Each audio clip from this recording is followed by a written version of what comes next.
Untitled Prasarnmit's English course for pre-intermediate learners. Today we're going to listen to a conversation between two friends. They are describing their new roommates. Let's listen.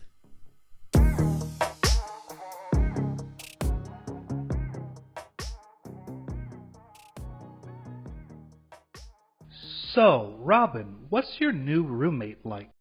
Well, if you have the time, I'll describe him for you. He's quite the character. I don't have much time, dude, but basically, do you get along with him? Well, actually, yes. But that's only because we hardly ever see each other. He plays games or sleeps all day. Sometimes he gets out of his room just to go to his classes, and then he comes back and goes to his room. Then he'll get up at midnight and study all night. Really? You don't eat together or hang out then? The truth is, I don't even know if he eats. Then at least he doesn't leave a mess in the kitchen. No, he's incredibly neat. He actually leaves the bathroom clean, and he doesn't seem to have dirty clothes. He's like a ghost. Man, it sounds like you have the perfect roommate. What about yours? What's he like? Well, he's like the opposite of yours. We're a lot alike, and we're together a lot. We have 2 classes together, and we're in the same fraternity, so we're really great friends. Sounds to me like you have the perfect roommate. Well, yes and no. He's like a tornado in the house. In the first place, he always leaves a big mess in the kitchen. He never washes. Plus, he leaves all his clothes all over the place. Not to mention how he leaves the bathroom. Come on, Dave. He sounds a lot like you. No wonder you get along so well.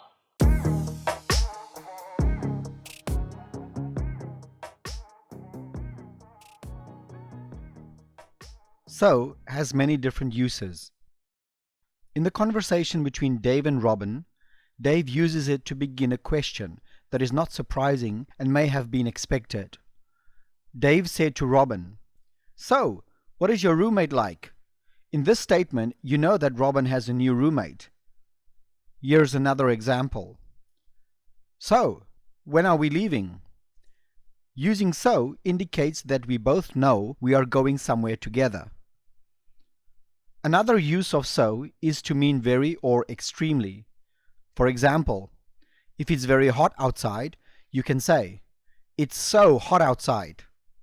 Or, if you are very hungry, you can say, "I'm so hungry." We often use "like" when we want to know about a person, place, or thing. For example, if I want to know about your boss, I could ask, "What's your boss like?"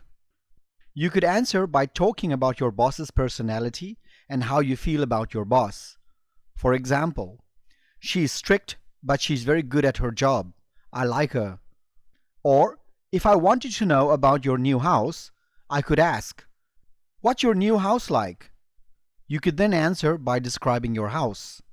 For example, "It's comfortable with 3 bedrooms, 2 bathrooms, and a nice backyard." We can use "look like," "seem like," and "sound like" to make a guess about something based on the information we have. For example, from what Robin said, Dave thinks Robin's roommate is perfect. So he said, "It sounds like you have the perfect roommate." Or, if we can see dark clouds in the sky, we can say, "It looks like it's going to rain." When things are similar, we can say be, look, smell, or sound alike. For example, if 2 people behave similarly, we can say, "You guys are exactly alike, always getting into trouble." We can also use it in the negative. For example, if 2 brothers don't look similar, you could say, "They don't look alike." We often use "well" to show that what we plan to say next may need to be explained. For example, if your teacher asks about your homework and you need to explain why you didn't do it, you could say, "Well, I started it, but I'm not finished yet." The expression dude is an informal, friendly way of calling a male friend instead of using his name. For example, if you want to ask your male friend for the time, you could say, "Dude, what time is it?" Or, "What time is it, dude?" Or, if you want to say thanks to a male friend, you could say, "Thanks, dude." We use basically to indicate that what we are saying is summarized without giving much detail or explanation. For example, if someone asks, "What's your teacher like?" and you think he's the worst, you could say, "Well, basically he's the worst." Here's another example. If someone asks you to describe your apartment, you could simply say, "It's basically a tiny one-bedroom apartment." We use actually, the truth is, and as a matter of fact, to show that the speaker is telling the truth, even if it may be surprising. For example, if someone asks, "Do you like your new job?" you could answer, "Actually, yes, even though I work 10 hours a day." Or if someone asked you, "Are you the new teacher?" you could answer, "As a matter of fact, I am."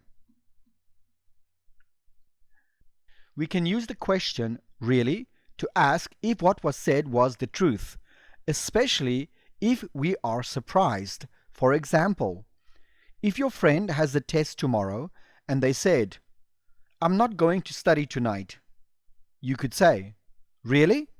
I thought you had a test tomorrow." We can also use really before an adjective to mean very. For example, "This movie is really good." We use at least to suggest that although a situation isn't perfect, it could be worse. For example, if it's a cold day but it's not raining, you could say, "Ooh, it's so cold outside today." Well, at least it isn't raining.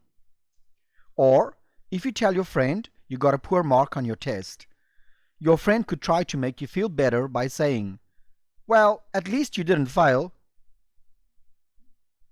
Saying "what about" is a way to ask the same question about a different topic. For example, if you are talking about a party and you say, "I'm going to the party," you could say to your friend, "What about you?" You can use "in the first place" to present the first example of why you think something. You can say "second," "in the second place," or plus before the next example. Also, you can say "not to mention that" before your final example. For example, if I'm talking about how I'm unhappy about my apartment, I could say, "In the first place, it's too old. In the second place, it's too expensive. Not to mention that it's far from my office." Sometimes we use "come on" to say that someone is exaggerating a little bit. For example, if someone says, "That was the worst movie I've ever seen," you could say, "Come on, it can't be that bad." We could also use "come on" to ask people to change their mind. For example, if you invite your friend to do something and they decline your invitation, you could try to make them change their mind by saying, "Come on, dude, come have dinner with us. It will be fun." We use "quite the character" to describe a person who is unusual in some way. For example, you could say, "Our teacher loves to sing and dance. She's quite the character." It can be used in a positive or negative way.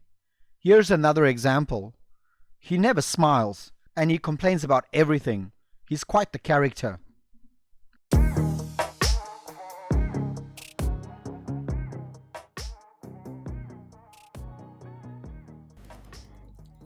Hi everyone, it's time for another pronunciation tip.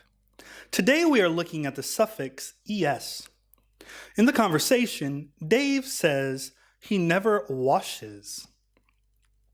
We add es whenever the verb ends with s, z, ch, or sh. Remember, verb plus s is only used when the pronoun is third person for present simple tense. These sounds can be tricky. You can say, I never wash, but for third person, we need the es. He never washes. Can you hear the difference? In I never wash, wash only has one syllable. Wash.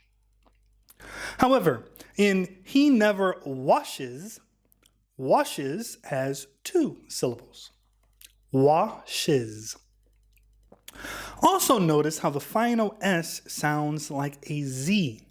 This is because when S follows a vowel sound, we pronounce S and a Z. You should feel your vocal cords vibrate. Zzz. Now let's practice. Repeat after me. Wash, washes. Again. Wash, washes. One more time.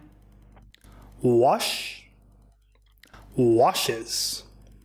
Great job. Now let's practice using it in a sentence. He never washes his hands. Again. He never washes his hand. And one last time. He never washes his hands. Well done. Keep practicing to improve your English pronunciation.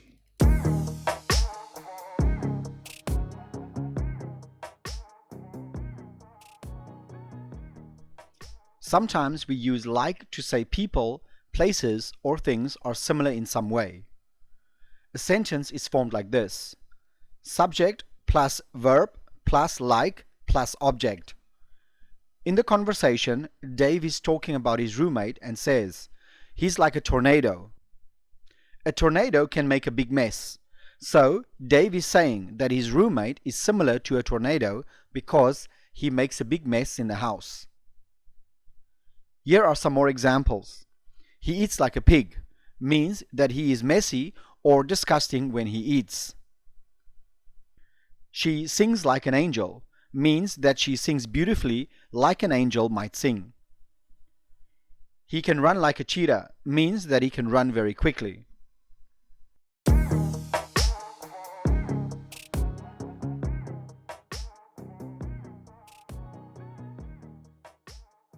So, Robin, what's your new roommate like? Well, if you have the time, I'll describe him for you. He's quite the character. I don't have much time, dude, but basically, do you get along with him? Well, actually, yes. But that's only because we hardly ever see each other. He plays games or sleeps all day. Sometimes he gets out of his room just to go to his classes, and then he comes back and goes to his room. Then he'll get up at midnight and study all night. Really? You don't eat together or hang out then? The truth is, I don't even know if he eats. Then at least he doesn't leave a mess in the kitchen. No, he's incredibly neat. He actually leaves the bathroom clean, and he doesn't seem to have dirty clothes. He's like a ghost. Man, it sounds like you have the perfect roommate. What about yours? What's he like? Well, he's like the opposite of yours. We're a lot alike, and we're together a lot. We have 2 classes together, and we're in the same fraternity, so we're really great friends. Sounds to me like you have the perfect roommate. Well, yes and no. He's like a tornado in the house. In the first place, he always leaves a big mess in the kitchen. He never washes. Plus, he leaves all his clothes all over the place. Not to mention how he leaves the bathroom. Come on, Dave. He sounds a lot like you. No wonder you get along so well.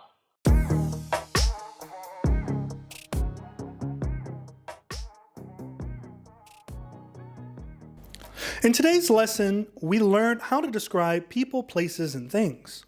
We learned key words and phrases such as dude, hardly ever, and not to mention. We also learned some pronunciation tips involving the use of ES. We learned that wash becomes washes, and the S consonant is pronounced as a Z sound. We can now talk to our friends and describe people, places, and things in English. Keep practicing using the ES suffix and pronounce your Z sounds. Goodbye until next time.